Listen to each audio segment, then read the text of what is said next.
So we've just entered into a new tax year last Thursday. And so in this episode of the pod, what I want to do is talk you through the 3 mistakes that everyone's making with their ISAs that you need to avoid in 2023. Now, just as a heads up, when I talk about my point number 2, this is going to be where I'm going to scribe and illustrate some of the points that I want to make. And so if you're listening to this on Apple or Spotify or any of the audio outlets, it might be worthwhile just bookmarking some time to watch the video for this, which will be available on YouTube from 12 p.m. onwards. So like I've already said, we've entered into a new tax year. I've been able to max out my ISAs for the previous tax year. And I'm hoping that through this episode and this conversation that we're about to have, that you'll also try to maybe give yourself a target to try and put as much as you possibly can into your ISAs whilst avoiding these 3 mistakes that everybody makes. Now, jumping straight in at mistake number 1. A lot of people feel intimidated by the ISA allowance. What do I mean by that? I speak to a lot of people, and I have done through my career, where they look at the ISA allowance being £20,000 and they just think, £20,000 is a lot of money. I'm never going to be able to max out £20,000, so why bother? And you'll be surprised at how common a train of thought this is. I've come across it so much, and I really want to talk about this because I think it's really, really important to take a step back. Look, £20,000 is a lot of money for ordinary people like me and like you, 100%. I mean, even from maybe 6 years ago, thinking about maxing out my ISA allowance was one of those things where I was like, it's quite a lot of money. Where am I going to get 20 grand from? And a lot of it comes down to this simple notion that I believe is one of the true rules of life: control the controllables, and thinking about the things that you can control and focusing on those specifically. A lot of it starts in our mindset, in our head. And if we automatically think that we're never going to earn enough money to be able to max out a £20,000 ISA, then you're probably right. You're never going to be able to get to that point where you do. But if you take the contrary view and say, well, actually, I have the ability to generate additional income through side hustles or through whatever means that will allow me to be able to contribute as much as I can, where I could possibly max out my £20,000 allowance, then again, you're most likely to do that. It's like Confucius said, he who thinks he can and can't are both probably right. So a lot of it starts up here, mindset. And this is where I really want to talk about the ISA allowance specifically. Look, it is a lot of money, but I think the way we should be approaching this is to think about it as £20,000. Wow, that's a gift. So how much can I contribute into my ISA this tax year, and look at it from that point of view? Because I don't care whether it's £1,000 or £500 or even £5,000 you're able to put into an ISA. Maxing out as much as you can afford should be the starting point. So in other words, what do you have to do to be financially structured enough to be able to max out your ISA allowance for what you can afford? Because the simple fact around ISAs is, if you don't use it, you lose it. It doesn't get carried forward. You can no longer go back and go and claim what you don't use. So the goal should be, if you are able to contribute £1,000, that should be your target. And if you're working and you do well with things like targets where you're structured and you're quite driven in that sense, if you're able to then max out the full £20,000, well, that is a bonus. But don't be intimidated. Think about how much you can max out and focus on that number. And if you want to play around with targets specifically and say, well, actually, I'm going to aim to max out £2,000 because I believe that I'll be able to save X amount per month to get to this number, then that should be what you set yourself a target for. And give yourself this mechanism where you can track your progress so you know how far you are away from your target, and that will hopefully keep you going. So that's the first mistake. That is being intimidated by the ISA allowance. So on to mistake number 2, and this is where I'm going to start to scribe. And mistake number 2 is a lot of people are still selecting the wrong type of ISA. Now, this is where we will get into a little bit of detail, okay? So generally speaking, there are 4 types of ISAs that you can pay money into during the tax year, okay? So you've got your cash ISA, you've got your stocks and shares ISA, you have a lifetime ISA, and you also have your innovative finance ISA. Now let's have a look at each of them. So with your cash ISA, your cash ISA is going to be ISAs in a bank on the high street. And I know what you're going to be thinking. They will be offering you lower rates of interest currently. And that is quite important a point because of inflation still being so high right now. Now, the good news is that over the past 12 months, if you can call this good news, is as inflation has risen, the bank rate has risen, which means interest rates have also risen. So I'm thinking about silver linings here, guys. So please just bear with me, okay? Silver lining being before where you would have got less than 1% in a cash ISA, now you can get one with pretty decent interest rates, right? But still, in reality, because I'm a realist, nowhere near the rate of inflation. And I will talk a little bit about this at the end of this video because there's quite an important point to be made when it comes to that point exactly. So cash ISAs. Now, for me personally, I feel like your cash ISA is a staple part of your ISA holding. And the way I see this, and this is what I'm going to describe, your emergency fund is one of the first things or the perfect thing to put into a cash ISA. Because if you think about it, if you're trying to structure your finances appropriately, you should have an emergency fund before you invest in. If you've read my book, I cover that in the book specifically. And your emergency fund should be really instant access. It should be accessible instantly. And beauty about a cash ISA is you can actually have it as an instant access account, but still tax free. Now there is this, argument about whether or not you should or should not be withdrawing from your ISAs, which can negate the argument of having your emergency fund in your ISA. But emergencies don't always occur. I had an emergency fund for 2 years that I never touched. It was sat in an ISA. And I think that could be a good thing because as you're getting interest, and again, not a lot of interest because it's high street rates right now, it's still tax free. And the important thing to note here is that once it's in an ISA, it is always going to be free from capital gains and it's also going to be free from income tax. So these are really important points. So it's a good place for you to put things like your emergency fund to use if you ever needed it, keeping it tax free. And if you don't need it, then great news. It's tax free, which you can then move into a stocks and shares ISA a bit later on. And that leads us on to the second type of ISA, stocks and shares ISA. Now, your stocks and shares ISA will be your investment ISAs. So again, with this, there is an investment risk, and it's really important to understand this. What I tend to find happen is that a lot of people will just plow money into the stocks and shares ISA. And to be honest, that's great news. And it's music to my ears that people are so attuned and aligned now to invest.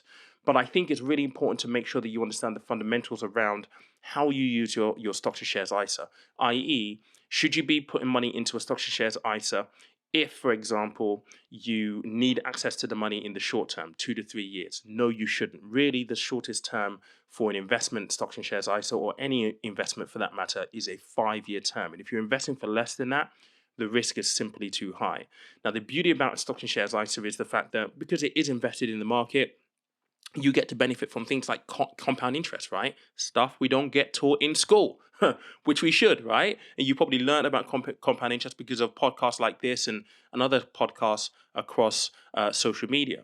But you're able to take advantage of compound interest with stocks and shares ISA, which over the long term is the engine for creating wealth. And the reason why stocks and shares ISAs are so powerful is because when you compound all of your returns and then come back to the fundamental fact that within an ISA, you're free from income tax and capital gains tax, all of a sudden, you start to get to an environment where you begin cooking on gas. Because if you're able to max out your ISA allowance every single year, I mean, as a financial advisor, I've seen clients who have amassed quite a bit in their ISAs. And when they come to retire, they're able to take money, income from those ISAs tax free. It is a beautiful vehicle to be used to build and create wealth, future income streams later on. And again, we can argue to the cows come home around, ISAs are a waste of time and all this kind of stuff. I vehemently beg to differ. So you got stocks and shares ISA, really important element. The next one I'm going to talk about is lifetime ISA. Now, a lifetime ISA is generally built for first-time buyers or people who want to invest for retirement a bit later on in life, right?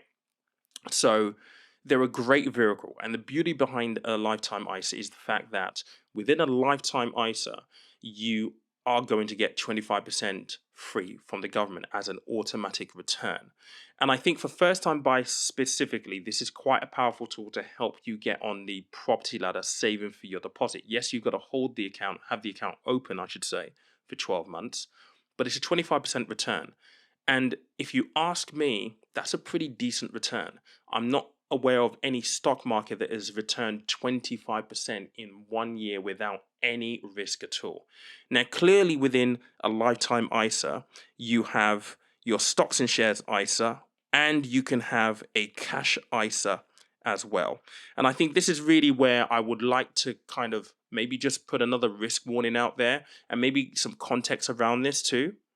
With your lifetime ISA, as I've already alluded to, if you're going into a stocks and shares ISA, which you can do in your lifetime ISA, you need at least a 5-year minimum investment term.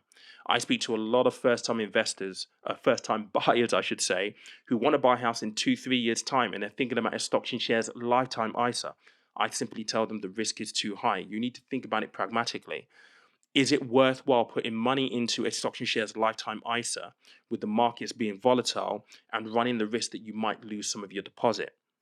I personally don't believe that it is. You're going to automatically get 25% from the government anyway, so use that as your boost to your deposit, really. Now, obviously, within lifetime ISA, you can also have your cash ISA as well, which is where you're also going to get the 25%. And I think for first-time buyers who maybe have a 2-3 year horizon towards buying their first home, that is the safest place that they can be, and not a stocks and shares ISA. And I think that's a really important point to make if you're a first-time buyer listening to this or watching this on YouTube. And the reason why you're going into a lifetime ISA is to help you build a deposit.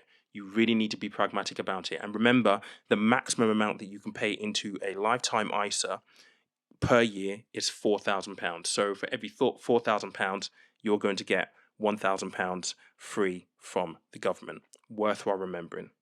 Now, the fourth type of ISA that you can pay into is an innovative finance ISA.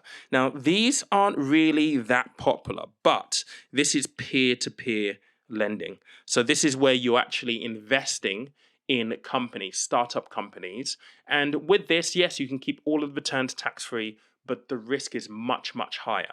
Unlike investing in a stocks and shares ISA where you may be buying something like the S&P 500 or you're investing in the FTSE 100, the companies in your innovative finance ISA, which are peer-to-peer, are literally startups. Maybe 3, 4, 5 years old, still going through that early stage of business, early stage of growth. The rewards are much, much higher because if they make it big, you get to make it big as well. But the risk of failure is also much, much higher. So it's very, very worthwhile just understanding how innovative finance ISAs work before you dive headfirst into it. Yes, much bigger rewards, but also much, much bigger risk that you carry with it as well. So worthwhile bearing in mind. I don't often talk about innovative finance ISAs that much purely because of the fact that it is a much, much higher risk, but it is an option for you to use in your investments. Now, let's move on to the last mistake that most people make or everyone makes with ISAs that I think you need to avoid in 2023. And that is the fact that people still think that ISAs are a waste of time. And I really do think that this is down to a lack of financial education. And this channel, this podcast, and a lot of other channels across social media are doing great work in terms of trying to change that perception. Your ISAs aren't a waste of time. If anything, they are a great way for you to create wealth and build a future stream of income that cannot be taxed. And this mindset shift is so important to make. And I also have to point out one of the things that I alluded to a little bit earlier on, which frankly drives me nuts. I hear this so many times across my YouTube comment section, across social media in general, What's the point of doing a cash ISA if the interest rates are so low? I might as well not even bother. And it drives me nuts because it is just defeatist thinking. Now, let's just be real for 1 minute. I'm not the kind of person that pussyfoots around topics like this. I don't necessarily tolerate negative thinking, negative mindsets, this constant feeling to moan about things that you can't control. And interest rates is one of them. You cannot control what the Bank of England does because of the economy, because of inflation. You can't control inflation. You can't control any of it.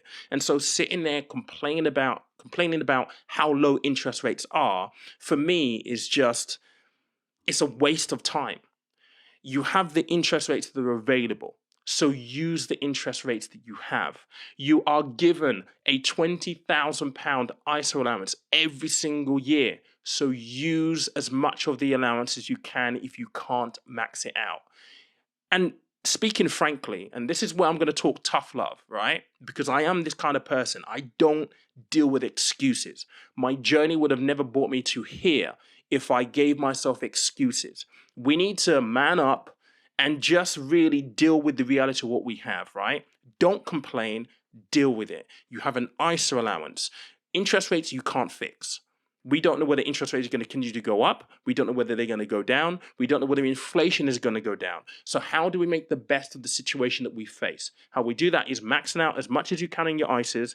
And whilst you're at it, if you're paying into a stocks and shares, a cash ISA, first and foremost, make sure you're able to source the highest rate available to you.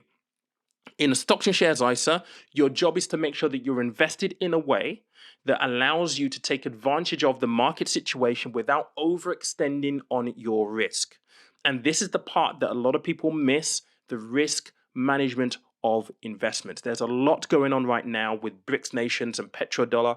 I'm hearing your questions about that. I'm trying to figure out how I'm going to be able to create some content that will break it down because a lot of it is actually quite complex. But the bigger question is, what does that mean for investments, the US economy, if this does actually come to pass like it looks like it is? So we'll talk about that a bit later on. But let's not focus on the noise. What we need to focus on is the decision that we are making right now in terms of avoiding these mistakes within your ISA for this current tax year and every tax year after this. Really important. Don't moan and complain about things that you can't control. Focus on the things that you can. That's how you make progress. That's how you're able to move forward and actually build things for the future. So that's this episode, and I hope you found this useful. I'm not going to apologize that I gave a little bit of tough love at the end of this episode because I think sometimes it is absolutely needed. It is 100% needed, and that is very much my mindset. I'm all about let's control the controllables. Let's be real with one another. Let's not give ourselves excuses not to do things. Making excuses is the prerequisite for failure. I'm not about failure. I'm about learning and developing and building, and I want to be able to bring you guys on the journey with me as I progress and as I build for myself as well. The last thing I want to do in this episode is just encourage you to do something for me. So on my website, peterkomalafe.com, on the podcast tab, I'm actually taking questions for this podcast. So if you have particular questions that you want answered, go to the website, go fill in the form. It will come to me and I will answer your questions in future episodes of the podcast. But in the meantime, I hope you found this really informative. If you did, please make sure that you leave us a review on whatever podcast app you're listening to, Spotify or Apple. And if you're watching this on YouTube and you have got value, make sure that you smash the like button. It will help with the YouTube algorithm, and also subscribe if this is the first time that you're finding me. I appreciate you. Enjoy the rest of your bank holiday Monday. I will catch you later on in the week.